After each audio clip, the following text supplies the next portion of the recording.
Binagyo po ang Pasko sa ilang bahagi ng Australia. Sa lungsod ng Rockhampton, naging pahirapan ang pagsagip sa lalaking stranded sa baha at natrap sa isang puno. Kasabay ng malakas sa buhos ng ulan, ang malakas ring agos ng baha. Lubog din sa baha ang iba pang lugar sa Australia, partikular sa hilagang bahagi nito. Maraming establishmento ang napilitang magsara. Marami ring mga turista at biyahero ang stranded. Maging ang mga sasakyan, nalubog din sa baha.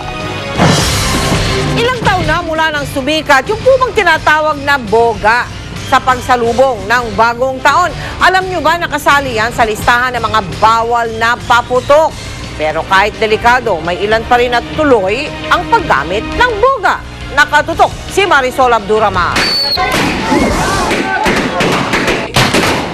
May ilang taon na rin mula nang pumatok na paputok ang mga kung tawaging boga. Gawa sa mga PVC pipe, konting lighter fluid. Talaga namang bumida ang mga boga sa pagsalubong sa bagong taon.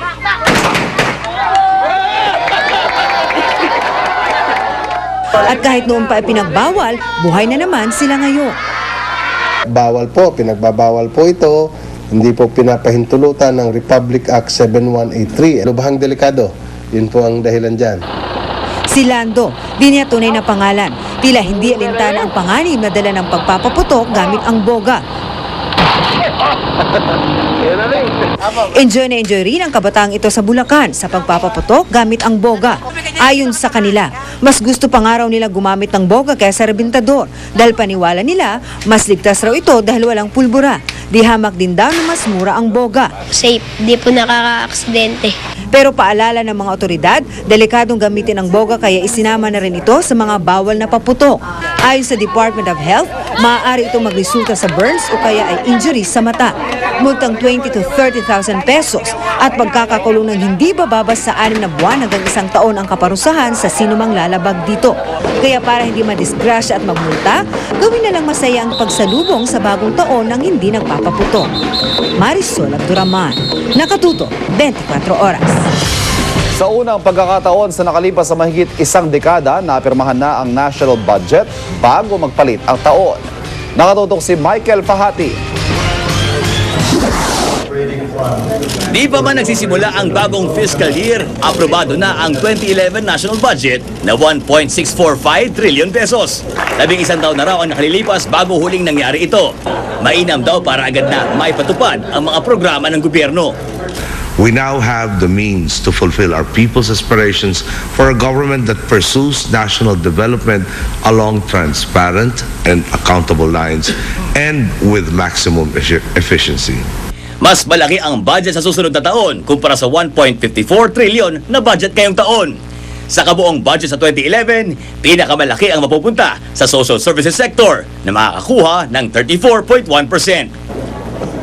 13 general at special provisions sa 2011 budget ng bansa ang binito ni Pangulong Noynoy Aquino na karamihan ay para malimitahan ang kapangyarihan na ekutibo na mangutang. 26 namang probisyon ng 2011 budget ang isinailalim sa conditional implementation o kailangan munang linawin kung paano may papatupad. There will be more even extensive and intensive involvement of not just civil society organizations but the business organizations and the academe in the budget. So these are among the key features that distinguish it from the other budgets of the past. Zero-based budget approach daw ang ginamit sa paggawa ng 2011 national budget.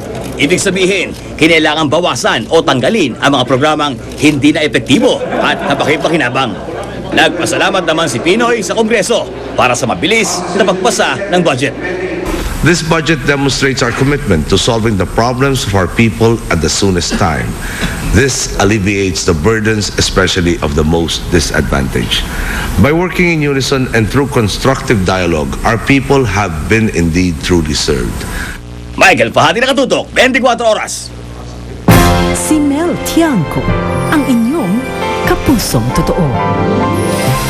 Katatapos pa lamang ng Pasko, ngunit bago pa man natin salubungin ang taong 2011, kami sa GMA Kapuso Foundation ay nagbibigay pugay sa ating mga kababayan na inilaan ang buong taon sa pagsisikap na mapabuti ang kanilang buhay. Sa aming pong pagtungo sa Kabisayaan, binigyan namin ng kaunting kasiyahan at pamawi ng pagod sa nagtaong nagdaan ang ating mga kapusong Ilonggo. Samahan niyo po kami. Ang mga Ilonggo kilala sa pagiging malambing at magiliw. Ngunit tulad din ng ibang Pilipino, ginugol din nila ang taong ito sa pagsisikap na maiahon ang buhay. Saludo kami sa kanilang pagpupursigi na kumita sa marangal na paraan. Ito na lang ang aking minanap buhay. Nakitaan namin araw-araw. Pag magmanicure, dahan-dahanin mo para hindi masugatan. Tapos pag nasugatan na, wala ka ng customer, wala ka na hanap buhay. Hindi rin nila nakakalimutan na lumingap sa mga anak na may karamdaman. Sa mabayaan, munakan ko siya gaano man kung gusto ko manglabada, hindi man gusto si banahon kay pudlay sa iya balaan mila. Di lain niya kung ako yaga tipan, ti malantaw-lantaw ko siya kung anong iya ginahimo. Nakilala rin namin ang ilang bata na prosigidong mag-aral sa kabila ng mga balakid. Mahirap! Malayo! Bato! Malayo! Marami ang mga bato! Dahil kung malaki yung tubig sa kapalalakad. Sa panahong ito ng Kapaskuhan, hangad ng GMA Kapuso Foundation na ipaalalang panahon ito upang huminto sandali at mag-enjoy. Kaya handog namin school supplies, laruan at munting mapagsasaluhan. Kahit pa paano mayroong taong nag-aalala na magbigay ng mga ganyan sa mga tao dito. Kasi alam ko na lahat dito na mga katulad ko rin na namumulot ng basura. Yan. Maraming salamat po sa Kapuso. At merguligid ko. Ayun. At naman sa mga notebook. Na ginatag mo sa akon. At sa GMA, salamat. Sana sa sandaling kami ay inyong nakapiling, maisantabi namin ang inyong mga alalahanin at pagod.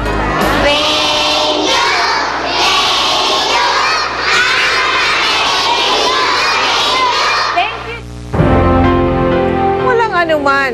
Kasalukuyan pong sumasailalim si Andrea sa physical rehabilitation 2 beses isang linggo at sa pamagitan ng inyong tulong ay maaari siyang maoperahan sa kanyang sakit na hydrocephalus. Malaki o maliit mang tulong basta't mula sa puso, maaari po natin ibahagi sa ating mga kapusong tulad niya. Maaari po kayo magsadya sa aming tanggapan o magdeposito ng donation sa aming mga bank account o mag-log on sa www.kapusofoundation.com. Samantala, maraming salamat sa Negros Navigation sa pagtulong na magdala ng ating mga regalo sa Iloilo. Susunod, mga pamilya at magbabarkada, daksa sa mga pasyalan para sulitin ang long weekend. At ang mga inirampang gown sa Metro Manila Film Festival Awards Night. Tuloy ang pagtutok dito sa 24 Oras.